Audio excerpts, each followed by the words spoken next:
but it goes through so many phases and transitions, kind of like how they compose their major boss fight themes and anthems. This might be the best metal bass player I've ever seen.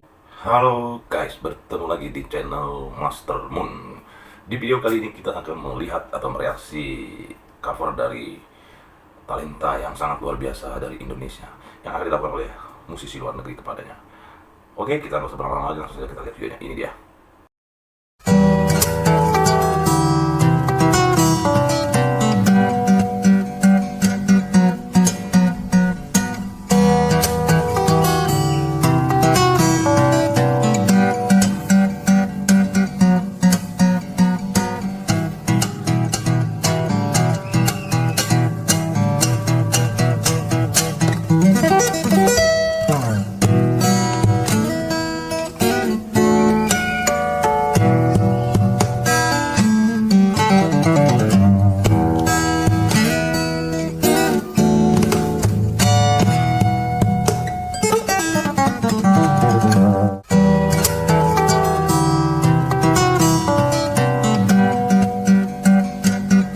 Is that it? Wow, that's a short song. Hang on, let's give that another listen.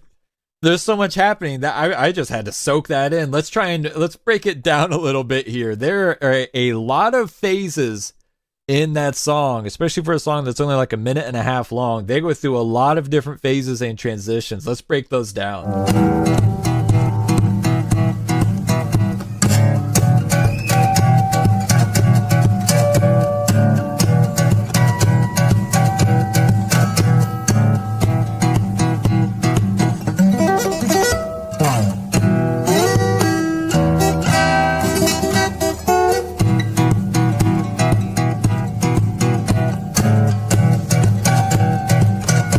Go back and hear that tone by itself, and then we'll kind of jump back. Let's see, I'm at 40 seconds, so this was here.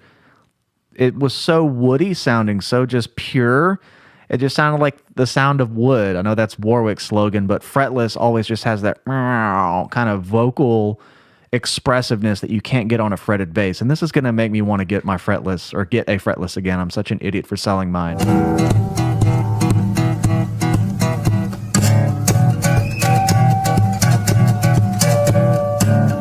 There is a lot of what makes the song feel so active and make it feel like there's so much movement is there's a ton of rhythm happening. Now, in other videos, we talk about how sometimes they will use non-rhythm instruments to create rhythm whenever they aren't using any sort of percussion so that it sounds less atmospheric and still has a little bit more structure to it. In this song, they're almost doing the opposite by using non-percussion instruments to create rhythm while also using percussion instruments and having a traditional rhythm and percussion backbone to the song. We can hear that right here from the very start. They've got a very straight, it sounds like it's just eighth note bass line on the synth. It's like when you watch him play, the fretting hand kind of looks like this. He's playing fast, he's playing all over the place, but it's hard to see any movement. And that's really important playing these really technical, precise, fast things, because if you play a scale like this,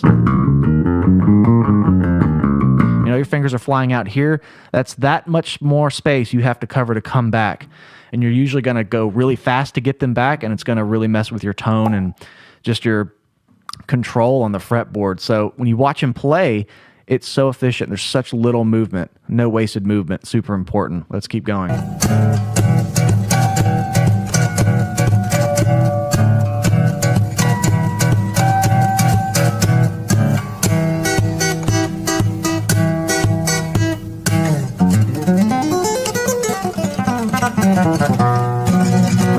Plucking hand, I almost said right hand technique. He's playing lefty, I suppose, so forgive me if I say that again. His plucking hand technique is very interesting.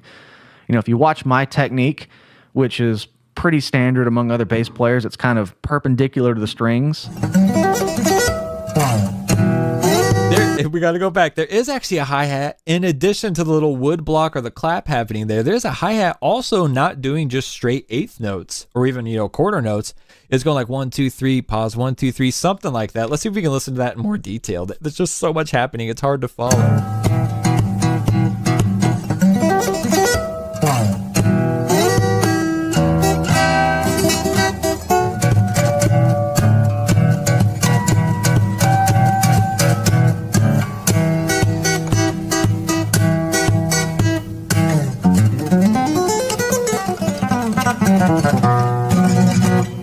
go back about 10 seconds and just watch his index, middle, and ring plucking fingers. They're kind of on different strings. That's really interesting. It's like almost like finger picking where you dedicate a finger to each string. It's going by so fast. I don't want to slow it down per se. Well, you know what? I'm going to go ahead and slow it down because I definitely want to kind of see what's happening there. Let's see if I can catch it.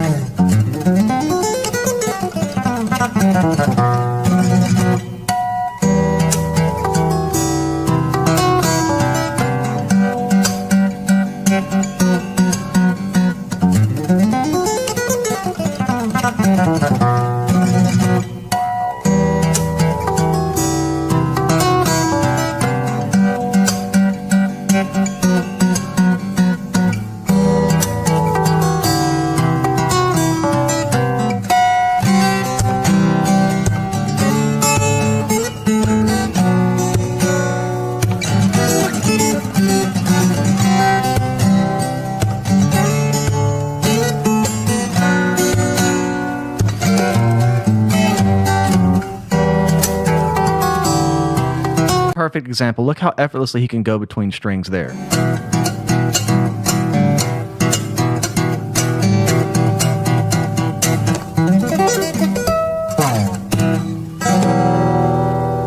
Dang, that is so cool.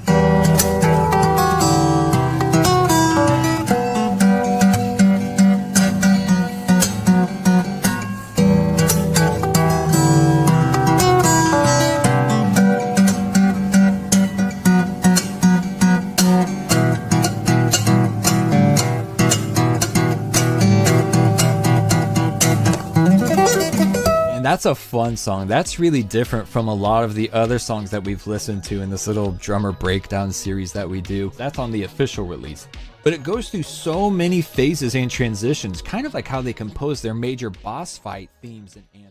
This might be the best metal bass player I've ever seen. This might be the best metal bass player I've ever seen. This might be the best metal bass player I've ever seen. This might be the best metal bass player I've ever seen. This might be the best metal bass player I've ever seen. This might be the best metal bass player I've ever seen. This might be the best metal bass player I've ever seen. This might be the best metal bass player I've ever seen. This might be the best metal bass player I've ever seen. This might be the best metal bass player I've ever seen. This might be the best metal bass player I've ever seen. This might be the best metal bass player I've ever seen. Terima kasih. Itu dia videonya. Semoga terhibur. Jangan lupa di komen dan di like ya. Oke.